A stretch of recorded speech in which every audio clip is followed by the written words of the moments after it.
Midi en temps universel, 14h à Paris, et on se retrouve pour notre webinaire, les webinaires de l'expertise technique, avec la thématique cette semaine, les principes de ne pas nuire dans nos interventions. Bonjour Elodie. Bonjour Loïc. Donc vous faites partie du département santé, vous êtes spécialiste protection, genre et inclusion. Merci en tout cas d'animer et de qu'on puisse profiter effectivement de cette expertise, de votre expertise pendant ce webinaire. On est ensemble pendant 30 minutes. À vos côtés, Charlie. Bonjour Charlie. Bonjour Loïc, bonjour Elodie. Et donc même chose, on va co-animer et vous allez animer ce webinaire avec 3 objectifs, Elodie. Alors oui, tout à fait. Pour ce court webinaire, l'ambition est de comprendre les principes de ne pas nuire, comprendre en quoi nos actions peuvent être nuisibles aux populations et de réfléchir à l'application des principes de ne pas nuire dans nos actions et de connaître les outils qui sont aujourd'hui à notre disposition. Vous êtes déjà nombreuses et nombreux à nous suivre. Comme d'habitude, n'hésitez pas à nous envoyer des commentaires directement sur le fil YouTube de notre chaîne. Alors pour justement atteindre ces objectifs, Elodie, on va écouter une histoire qui est une histoire réelle, en tout cas qui a pu se passer dans la réalité, avec un témoignage, un extrait sonore qui est lu par la comédienne Hélène Grèche. Cet extrait que vous allez entendre mentionne des violences sexuelles et peut donc heurter l'auditoire. Si vous le souhaitez, vous pouvez quitter le webinaire et revenir en fin d'extrait dans 3 minutes.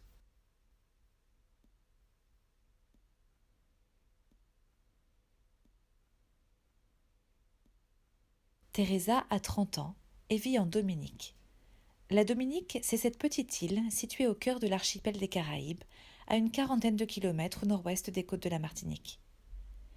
Teresa travaille depuis ses 15 ans, tout comme ses 2 sœurs, dans la bananeraie située à quelques kilomètres de son habitation. Elle a toujours vécu seule. Même si elle entretient de très bonnes relations avec ses 2 sœurs et ses nombreux neveux et nièces, Teresa a toujours aimé cette indépendance et cette liberté. Depuis quelques jours, c'est un peu la panique sur l'île. Un cyclone est annoncé. Enfin, un nouveau cyclone, car la région n'est pas épargnée en ce moment. Il y a à peine 15 jours, c'était le cyclone Irma qui frappait les côtes voisines. Cette fois-ci, c'est Maria qui devrait dans quelques heures toucher la petite île. Ce cyclone, initialement classé en catégorie 1, va passer en seulement quelques heures de la catégorie 1 à la catégorie 5, la catégorie la plus élevée. Les vents vont dépasser les 260 km/h en cette soirée du 29 septembre 2017. Teresa verra en quelques instants disparaître toute son habitation. Au réveil, l'île n'est plus que désolation. Les plantations de bananes sont toutes dévastées. Plus de travail pour Teresa, plus d'eau, plus d'électricité et bien sûr, plus de réseau téléphonique. Pour Teresa, une seule priorité, prendre des nouvelles de ses proches. Elle va alors immédiatement se rendre chez ses 2 sœurs. Et partout, ce sont les mêmes images, des toitures arrachées, des habitations détruites, des hommes et des femmes au regard hagard, cherchant là un proche, ici un peu de réconfort. Pour Teresa, c'est quasiment un miracle. Aucun membre de sa famille directe n'a été blessé par ce cyclone.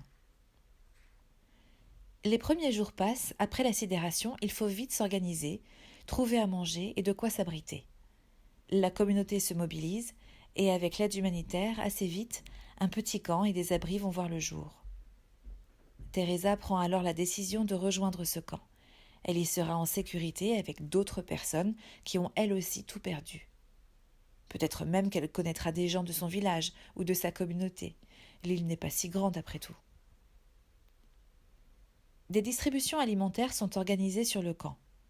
Pour faciliter l'accès aux distributions à toutes et à tous et ne pas gêner les travaux de déblaiement et de reconstruction, le choix a été fait d'organiser ces distributions en fin de journée sur le camp. Comme tous les soirs, Teresa se rend au point de distribution situé à l'entrée du camp. Il est 17h30 lorsqu'elle arrive à sa distribution et la file d'attente en ce soir du 15 octobre semble interminable. Teresa est une des dernières à être servie. Il est 19h10 lorsqu'elle reçoit enfin son colis alimentaire. Un peu d'eau, un peu de riz, du sucre et quelques fruits. Quelques minutes de marche et Teresa rejoindra son abri au fond du camp. Il fait nuit noire lorsqu'elle reprend la route pour rejoindre son abri. Mais elle se sent suivie depuis quelques mètres. Elle accélère le pas.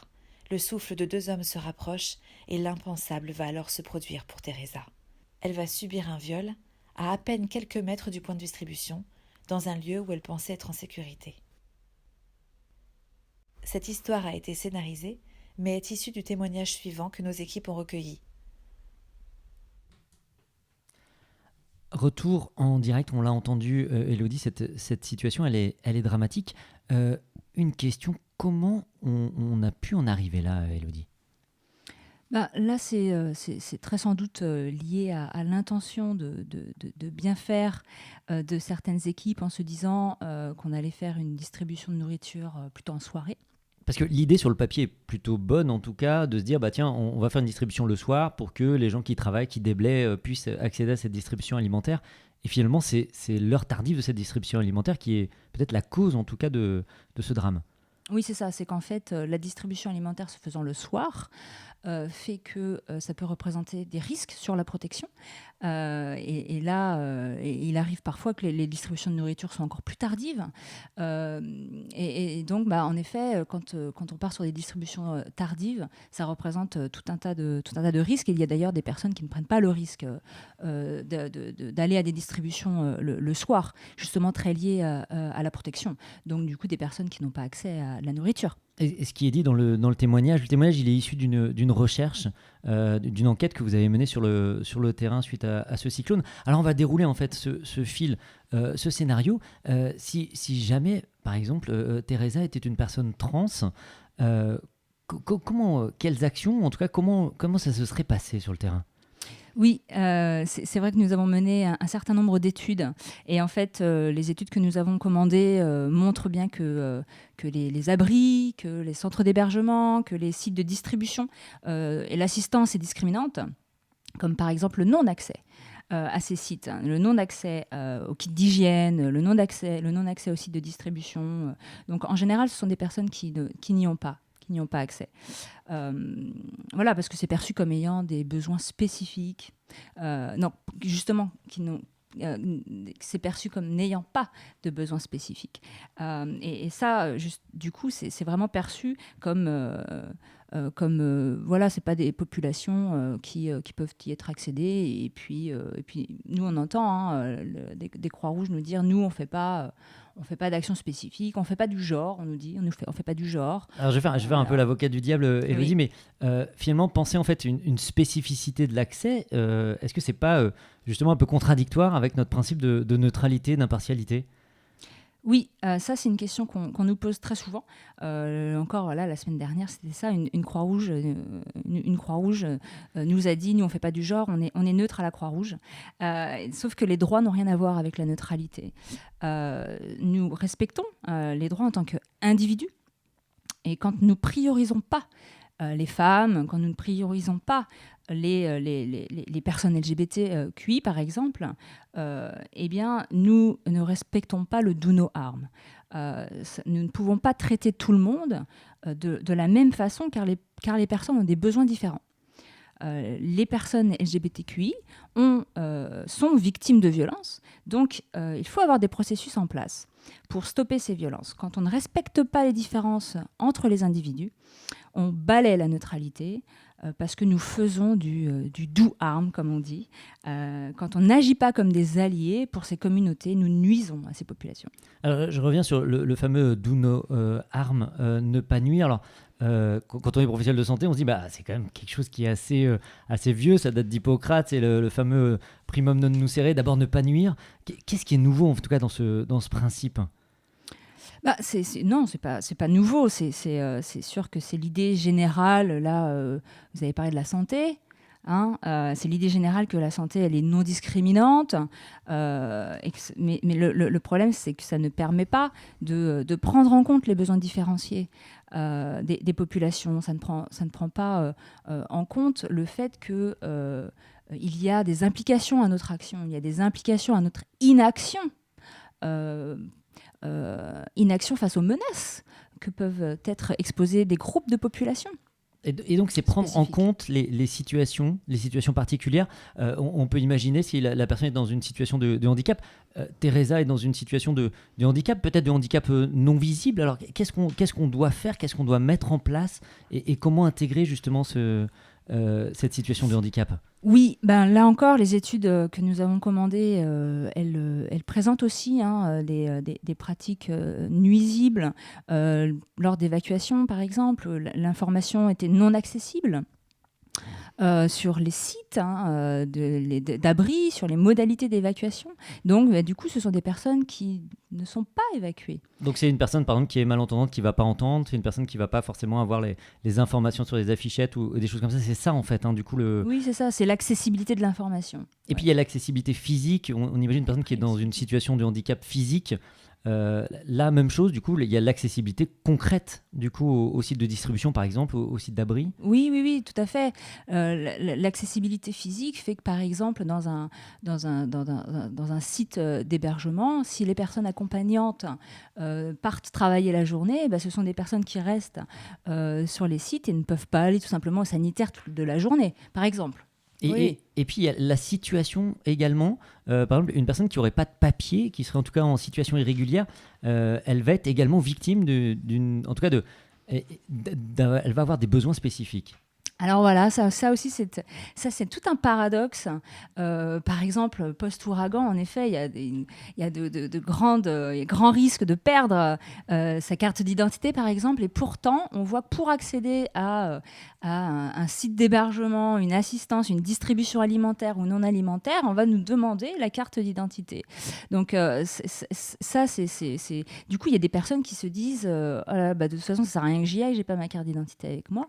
Et puis, évidemment, il y a aussi tout simplement des personnes qui sont en situation irrégulière, qui n'ont pas de carte d'identité et qui, du coup, n'ont pas accès à l'assistance.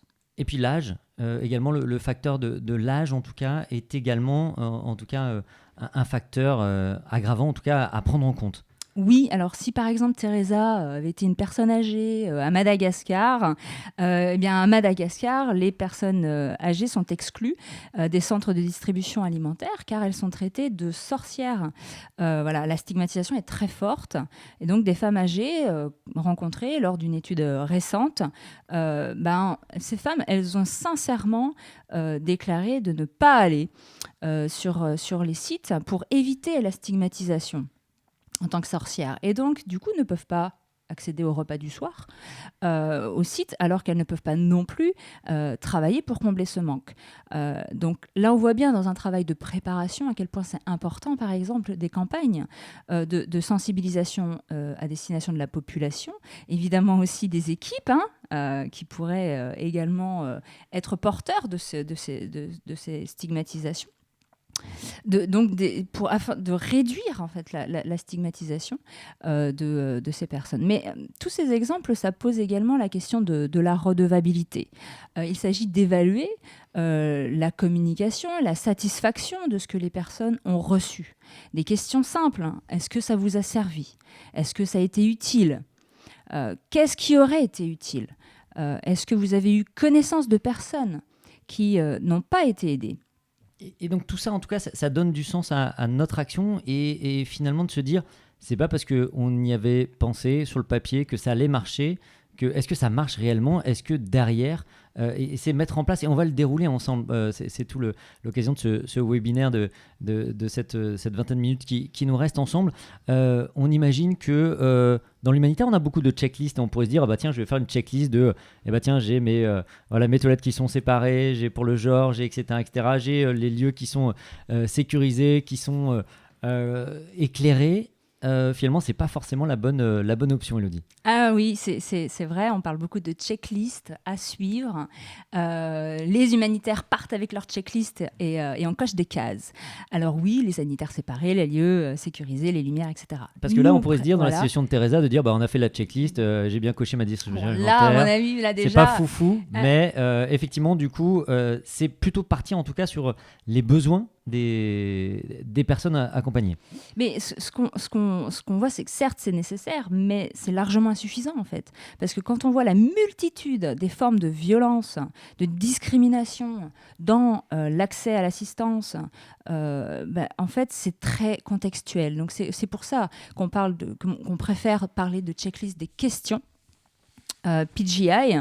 À quelle difficulté défis font face les femmes et de pouvoir décliner spécifiquement en fait ces questions par groupe de population spécifique. Demander aussi, alors là on a besoin de consulter des spécialistes, mais de pouvoir demander spécifiquement à propos des violences, de violences de toute forme. Qui d'autre a eu des difficultés ça, ce sont des questions qui sont vraiment très très importantes pour ensuite pouvoir intégrer ça dans la préparation afin de mieux concevoir les programmes, mais aussi de travailler sur de la prévention. C'est important de concevoir avec les populations concernées. Les acteurs sur place, sur la base de ces données, sur la base des analyses qui portent sur les inégalités sociales et les leçons apprises de catastrophes passées. On parlait de catastrophes climatiques, mais c'est aussi vrai pour les épidémies, c'est aussi vrai pour des programmations plus longues. Donc le bon conseil, en tout cas, c'est de partir plutôt de cette checklist de questions quand on fait l'évaluation, quand on commence à écrire effectivement ce projet. On va voir effectivement trois grands piliers finalement qui vont nous aider pour être dans cette démarche de ne pas nuire. Alors oui, pour être dans une réelle démarche des principes humanitaires do no harm, c'est en effet de tenir compte du contexte, des inégalités préexistantes. D'abord parce que ça permet justement de ne pas les accroître, de ne pas s'asseoir dessus, de ne pas accroître ces inégalités, ni d'aller les renforcer. Ensuite, deuxième pilier, c'est d'inclure les différentes populations concernées. Alors, à tous les niveaux, bien sûr, dans la réflexion, dans les prises de décision, mais aussi dans des actions de réponse. Ça permet quoi ? Ça permet de répondre tout simplement aux besoins spécifiques des personnes. Et le troisième pilier, ce qui est très important, c'est de pouvoir intégrer dans nos programmes, dans nos réponses, les pratiques de protection qui existent déjà dans les communautés. Très souvent, ce sont des personnes qui sont vues comme... On les appelle les personnes d'influence. La population peut avoir confiance, il y a des systèmes de croyances très forts. Et il y a des facteurs positifs et des facteurs négatifs. Il faut les prendre en compte. D'abord, de ne pas aller saper ce qui existe déjà, mais de bien s'appuyer sur ce qui existe déjà. Et puis, dans ces mécanismes communautaires, on va dire, de protection, il y a aussi, malheureusement, quand on parle des violences, beaucoup de banalisation, beaucoup de normalisation. Voilà. C'est normal, c'est la faute des filles, c'est la faute des femmes. Et puis, de toute façon, ça a toujours été comme ça. Les personnes trans, ça n'existe pas. Bon, bref, il y a ça aussi, de pouvoir aussi travailler sur ces mécanismes de protection communautaire pour aller vraiment les renforcer avec cette approche du ne pas nuire. Ouais. Donc en tout cas, ça demande une analyse très fine sur le terrain et en tout cas de prendre en compte la parole de tout le monde et pas de se dire tiens, je vais écouter juste finalement le leader communautaire qui va rapporter en fait les propos. Alors oui, ça c'est important parce qu'on parle de une communauté et puis alors du coup on parle à qui ? Alors on va parler au chef de village, on va parler à chef religieux, etc. Donc non, c'est vraiment très important d'aller de manière spécifique. Quand on fait des consultations, on mène des consultations spécifiques avec des groupes de femmes, avec des personnes en situation de handicap, avec des personnes âgées. C'est vraiment très important d'aller faire cet effort de consulter par groupe de population concernée. Oui. On va parler des 4 principes de la protection transversale. Il y en a 4. Donc là, la communauté, en tout cas humanitaire, et c'est quelque chose d'assez unanime, c'est dit, il y a 4 en tout cas principes, et on va les détailler ensemble, Élodie. Le premier, c'est la sécurité et la dignité. Alors oui, donc 4 principes de la protection transversale qui sont basés sur des droits fondamentaux, sur lesquels s'inscrivent des engagements éthiques qu'on essaie de traduire dans les pratiques. Donc en fait, la définition du comité permanent interinstitution constitue un impératif, tout simplement, d'intégrer la protection transversale pour toute organisation humanitaire engagée dans une intervention. Donc ces 4 principes sont la sécurité et la dignité, l'équité, la redevabilité, la participation et l'autonomisation. Alors, on va s'arrêter peut-être quelques instants sur chaque principe, la sécurité, la dignité. On imagine la dignité, ça fait évidemment écho à notre principe d'humanité. Quand on parle de sécurité, on ne pense pas que sécurité physique. Oui, alors oui, déjà, c'est de reconnaître que la sécurité émotionnelle est tout aussi importante, hein, ça c'est sûr, mais dans la sécurité, on entend énormément d'actions à prévoir, hein, de pouvoir identifier en effet, hein, des personnes qui seraient les plus exposées, hein, à des formes de violence, hein, de les impliquer, ces personnes, dans la conception de programmes, dans le choix de sites, dans les activités, dans les prises de décision. C'est bien sûr de sécuriser des lieux, hein, donc d'avoir des espaces séparés. Ça, c'est très important, d'avoir des espaces non mixtes. Quand, par exemple, et là, c'était toute l'histoire aussi de Teresa, hein, qui était une femme seule, en fait, hein, dans des espaces non mixtes. Donc, voilà, c'est très important d'avoir des espaces non mixité, d'avoir de la lumière à l'extérieur et bien sûr, de consulter des spécialistes. Parce que là, pareil, encore une fois, pour l'exemple de Teresa, c'est très important qu'il y ait une réponse. Ça veut dire qu'on a en préalable fait une cartographie des acteurs, des services. On connaît les spécialistes pour derrière une réponse médicale, psychologique. Exactement. On sait si juridique, jamais voilà. cet épisode arrive, en tout cas cet événement dramatique arrive, on sait vers qui adresser Teresa. Ah oui. Et alors, le deuxième grand principe, c'est l'équité. Alors souvent, on confond l'égalité et l'équité. Alors, vu qu'on est une spécialiste, lui, c'est quoi vraiment la différence entre l'égalité et l'équité ? Oui, l'égalité. L'équité, c'est de s'assurer d'une manière active un accès impartial, que ce soit à des droits, que ce soit à des services. Très souvent, on voit cet exemple-là d'égalité face à un mur. On met tout le monde, on met un enfant, une femme, un homme, une personne âgée, tout le monde devant le mur. On est égaux face au mur. Voilà, c'est un peu cette image-là. Sauf qu'on voit pas ce qu'il y a derrière le mur. Voilà, en tout cas, le plus grand le voit, mais... Ouais, exactement. Et alors que l'équité, c'est justement de se dire, bon, alors peut-être une marche, puis finalement, on arrive à enlever le mur. Donc, c'est de vraiment mettre en place des activités spécifiques pour assurer cet accès en tenant compte des barrières, des obstacles qui sont différenciés et des impacts qui sont différenciés en fonction des personnes et des groupes en fait, hein, de personnes. Troisième principe, c'est la redevabilité. On en a parlé en tout cas. Finalement, est-ce que les actions ont bien porté leurs fruits ? Finalement, c'est ça en fait. En tout cas, est-ce que c'était adapté ? Est-ce qu'on a pris en compte les spécificités des populations ? Oui.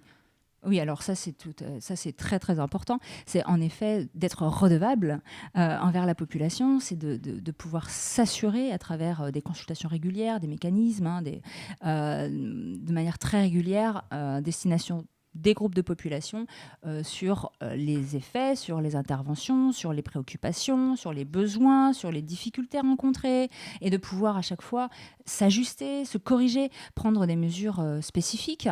C'est aussi les plaintes, et donc ça demande de savoir répondre, d'être prêt à répondre, à savoir gérer les plaintes. Et puis, quatrième principe, c'est la participation et l'autonomisation. Alors, ça fait écho évidemment à nos principes en tout cas au concept de résilience, à l'empowerment et à prendre en compte en tout cas les capacités des personnes. Oui, tout à fait. Alors, c'est en effet de pouvoir s'appuyer sur ce qui existe en termes de capacité, déjà à reconnaître les capacités individuelles, mais aussi les capacités collectives. Donc là, c'est en ça qu'on parle de s'appuyer sur les capacités de résilience, d'aller les renforcer. Et pour ça, la participation efficiente et effective des populations dans toutes les étapes d'une intervention est vraiment clé. Ce sont des acteurs, ce sont des actrices, on le reconnaît, et font partie intégrante. Ce ne sont pas que des récipiendaires de l'aide, de pauvres simples victimes ou je ne sais quel autre encore. Et là, on voit encore notre vocabulaire a évolué. Ouais. On parlait effectivement des personnes bénéficiaires de l'aide. Finalement, voilà. En fait, c'est plus le vocabulaire qui est plus du coup adapté. Alors, ces 4 principes, ils ont été traduits par la fédération, par le mouvement. On va le voir ensemble. Finalement, on va les retrouver. C'est le fameux DAPS, pardon, je vais y arriver. Et on retrouve en tout cas la transversalité effectivement de ces 4 principes. Oui, tout à fait. Donc c'est le DAPS. Alors en fait, basé sur ces principes de la protection transversale, la Fédération internationale a travaillé sur comment intégrer d'une manière systématique et transversale la participation, la sécurité, l'accès et la dignité. Alors c'est vrai que à la Fédération internationale, ils appellent ça les engagements minimums. Mais il ne faut pas entendre ça par des actions euh, C'est juste le minimum à faire, en fait, exactement. Voilà, c'est ça. En fait, c'est pas de se dire il y a le minimum des actions à mettre en place, c'est ça. Si on fait ça, on est tranquille. C'est vraiment voilà. le standard minimum qu'il faut tous, en tout cas, qu'on ça, doit c'est tous ça. mettre en œuvre. Mais c'est surtout que le minimum, c'est de ne pas nuire, en fait. C'est de s'assurer de ça. Et que rien que de s'assurer de ne pas nuire, ça demande énormément de travail. Il y a beaucoup d'actions et beaucoup d'activités qui sont présentes dans les engagements standards développés par la Fédération internationale et puis également les outils, ces fameuses checklists. Voilà. Charlie, on va parler avec toi justement de concrètement comment on met en place et comment on met en œuvre justement cette approche transversale. Donc Charlie, voilà, on va revenir effectivement sur focus sur le comment. Alors concrètement, comment on met en place ces actions? Alors tout à fait Loïc. Ce qu'on sait maintenant, c'est que c'est pas la même chose de dire qu'on met en place par exemple 10 centres d'hébergement ou qu'on a 10 centres formés dans les soins respectueux. Dans ces cas-là, on va regarder si les centres d'hébergement sont accessibles, s'ils sont non discriminants. On va regarder si l'application des soins respectueux, donc si elle est appliquée dans les pratiques. Et si on reprend le cas de Teresa, on a vu par la présentation précédente que ne pas nuire ne signifie pas ne rien faire. Et donc, on n'a pas une liste d'indicateurs. On va regarder comment c'est mis en place. Teresa, pareil. Et on va poser ces fameuses questions de dire est-ce que finalement en fait, les besoins spécifiques ont été pris en compte, toutes les questions, et prendre en compte en tout cas le public vulnérable, la vulnérabilité des publics. C'est exactement ça. Dans le cas de Teresa, on va regarder si elle a eu accès au site, si les lieux étaient non discriminants, si le projet a été mis en place avec une analyse genre, qui est un indicateur obligatoire. On va regarder si les violences basées sur le genre ont été prises en compte, qui est aussi un indicateur obligatoire. On va regarder l'accès des sites. On va regarder la participation active, donc dans ce cas-ci de Teresa. On va regarder dans des centres de soins si les soins respectueux sont pratiqués. Et voilà, tous ces éléments qui sont vraiment le comment, et pas une liste d'indicateurs, comme ça, du nombre de centres, pas une liste de cases à cocher. Et donc, dans le cas de Teresa, finalement, qu'est-ce qu'on aurait pu améliorer dans cette situation? Alors, on imagine qu'il y a toute une liste, mais qu'est-ce qu'il aurait fallu faire concrètement? Alors là, on a vu que Teresa, son cas précis, c'est qu'elle a été victime d'une agression, qu'elle a vécu une agression. Et donc, dans son cas, par exemple, on ne parle pas que de mise en œuvre, mais on peut parler de la redevabilité. On peut regarder si, en amont, on a pris en compte la réponse à ce genre d'événement, si on a une liste d'endroits où on peut l'orienter, si on a donc une réelle réponse à ce qui s'est passé et pas que la mise en œuvre. On va parler quelques instants en tout cas de où on en est à la Croix-Rouge française parce qu'il y a déjà du travail, beaucoup de travail qui a été mis en place, Charlie, et on va en parler. Alors déjà, c'est inscrit dans la stratégie de la Croix-Rouge française, la stratégie 2030. Tout à fait. Donc dans la stratégie 2030, on a donc 3 piliers. Le deuxième est la protection. Donc on sait que la protection transversale est un élément fondamental de nos actions, en tout cas dans nos engagements stratégiques. Et donc nos engagements stratégiques qui se basent sur l'éthique et qui se basent sur des droits fondamentaux. Et au sein de notre opération, au sein de notre direction des opérations internationales, on a également, en tout cas, la protection et également en fait dans notre stratégie. Tout à fait. Dans la stratégie DOI 2021-2025, on sait que les principes de ne pas nuire sont appliqués dans toutes nos opérations. C'est un engagement transversal qui a été identifié. Et ça a aussi été à la source de la création d'un groupe de travail pour la production d'une note de cadrage et d'un plan d'action avec des indicateurs clés, des actions réalisables, aussi une timeline de ces actions. Deux mots, il y a qui dans ce groupe de travail, Charlie? Alors, il y a des représentants donc, du département qualité SERA, des représentants du département d'expertise internationale, de la santé et de la GRC. Et puis, il y a un cadre d'intervention, en tout cas. Alors, on ne parle pas de politique, mais d'engagement qu'on prend vis-à-vis du PGI. Exactement. Ce sont donc des engagements au sein de la DOI d'un cas d'intervention où le ne pas nuire va être appliqué de manière transversale et ensuite décliné en santé et en gestion des risques et catastrophes. Avec quelques chiffres, 14 recherches, c'est ça actuellement, du coup, menées 14 sur recherches. le prisme de ne pas nuire. Donc ça, c'est des laboratoires en sciences sociales qui vont sur le terrain, qui vont interroger les personnes accompagnées par nos programmes. Exactement. Donc, nous avons 13 recherches qui ont été commandées par la Croix-Rouge française et un diagnostic, dont une recherche qui a été redirigée parce qu'on s'est rendu compte que dans son élaboration, elle pouvait nuire. Et donc, c'est aussi un bon rappel qu'il faut une veille constante sur nos pratiques. C'est-à-dire, en tout cas, d'analyser sa pratique et de se dire, même finalement, en interrogeant, en fait, eh bien, finalement, des questions qui peuvent être intrusives et peuvent nuire. Et ça, c'est intéressant d'avoir ce regard. Et puis, pour terminer, peut-être juste quelques mots. Il y a des délégués PGI, que ce soit au niveau du staff national ou au niveau des délégués en mission internationale. Tout à fait. Actuellement, nous avons 8 donc, délégués PGI avec le recrutement de nouvelles personnes qui va arriver. C'est aussi un rappel que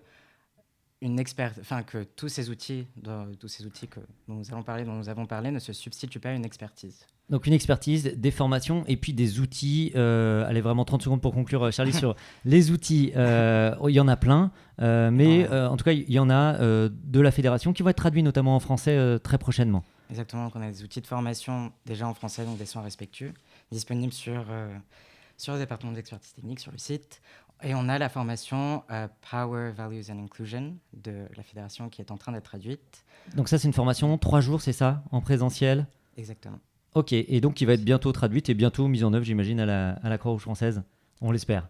Exactement. Merci beaucoup. Évidemment, tous ces outils, toutes ces informations, vous les retrouverez sur notre site internet et sur le site expertiseinternationale.net. Un immense merci, Elodie, un immense merci, Charlie, pour toutes vos interventions. Merci à vous toutes et vous tous de nous avoir suivis pour ce webinaire de l'expertise internationale.